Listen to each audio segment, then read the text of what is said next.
ഹരിയാനയിലെ പാനിപ്പത്തിൽ മാർക്കറ്റിൽ സ്ത്രീകളുടെ അടിവസ്ത്രം ധരിച്ചെത്തി റീൽസ് ചിത്രീകരിക്കാൻ ശ്രമിച്ച യുവാവിനെ നാട്ടുകാർ കൂട്ടം ചേർന്ന് മർദ്ദിച്ചു.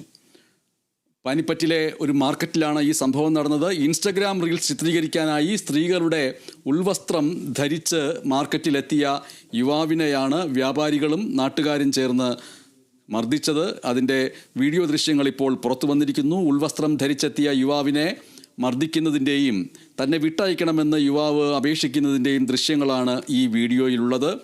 ഈ വിഷയത്തിൽ പോലീസിൽ പരാതി നൽകിയിട്ടുണ്ടോ എന്നുള്ള കാര്യം വ്യക്തമല്ല.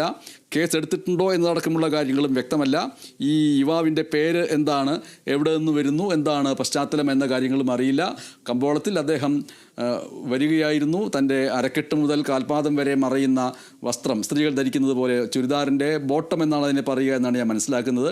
അത് ധരിച്ചിരുന്നു. അങ്ങനെ ഒരു തരത്തിലുള്ള നഗ്നതയും അദ്ദേഹം പ്രദർശിപ്പിച്ചിട്ടില്ല എന്ന് മാത്രമല്ല, പല പുരുഷന്മാരും മുണ്ട് മടക്കി കുത്തി ഷർട്ട് ധരിക്കാതെ കമ്പോളങ്ങളിൽ ധരിക്കുമ്പോൾ അദ്ദേഹം നെഞ്ച് മറച്ചുകൊണ്ടുള്ള ഒരു വസ്ത്രം ധരിച്ചിട്ടുണ്ട്. അത് പരമ്പരാഗതമായി സ്ത്രീകൾ ധരിക്കുന്ന ഒന്നായതുകൊണ്ട് അതിനെ ബ്രാ എന്നാണ് പറയുന്നത്.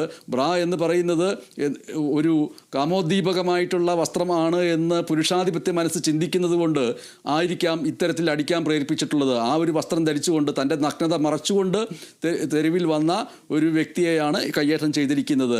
ഈ വ്യക്തി ഒരു ട്രാൻസ്ജെൻഡർ ആണോ, ഒരു പുരുഷനാണോ എന്നതടക്കമുള്ള കാര്യങ്ങളൊക്കെ അറിയേണ്ടതുണ്ട്. അതറിഞ്ഞാൽ പോലും അറിഞ്ഞില്ലെങ്കിൽ പോലും അങ്ങനെ തൻ്റെ നഗ്നത മറച്ച് ഒരു കമ്പോളത്തിലെത്തിയ വ്യക്തിയെ മർദ്ദിക്കുന്നത് ഉചിതമാണോ? മർദ്ദിക്കാൻ നിയമം കയ്യിലെടുക്കാൻ ആൾക്കൂട്ടത്തിന് ആരാണ് അവകാശം നൽകിയിട്ടുള്ളത്? ആൾക്കൂട്ടത്തിൻ്റെ അതിക്രമത്തിൻ്റെ പിറകിലുള്ള മനഃശാസ്ത്രം എന്ന് പറയുന്നത് പുരുഷാധിപത്യ മനസ്സാണ് എന്നുള്ളത് കൂടി ആവാം. ഒരു പക്ഷേ ഈ കാലങ്ങളിൽ നിരവധി പെൺകുട്ടികൾ തങ്ങളുടെ വസ്ത്രത്തിൻ്റെ കാര്യത്തിൽ സ്വാതന്ത്ര്യം പ്രഖ്യാപിച്ചുകൊണ്ട് ഇറങ്ങിയതിൻ്റെ പശ്ചാത്തലത്തിൽ അത്തരത്തിലുള്ള ചിന്തകളോടുള്ള പുരുഷാധിപത്യ മനസ്സിൻ്റെ എതിർപ്പുമായിരിക്കാം ഹരിയാനയിലെ പാനിപ്പറ്റിൽ മാർക്കറ്റിലെത്തിയ ഈ യുവാവിൻ്റെ നേരെ മർദ്ദനം അഴിച്ചുവിടാൻ കാരണമായിട്ടുള്ളത്. പല രീതിയിലും ഈ വാർത്തയെ നമ്മൾക്ക് കാണാൻ കഴിയും. എന്തായാലും ആ വാർത്ത പ്രേക്ഷകരുടെ മുന്നിലേക്ക് വച്ചു എന്നേ ഉള്ളൂ. പ്രേക്ഷകർ തന്നെ ഉചിതമായ തീരുമാനമെടുക്കുക.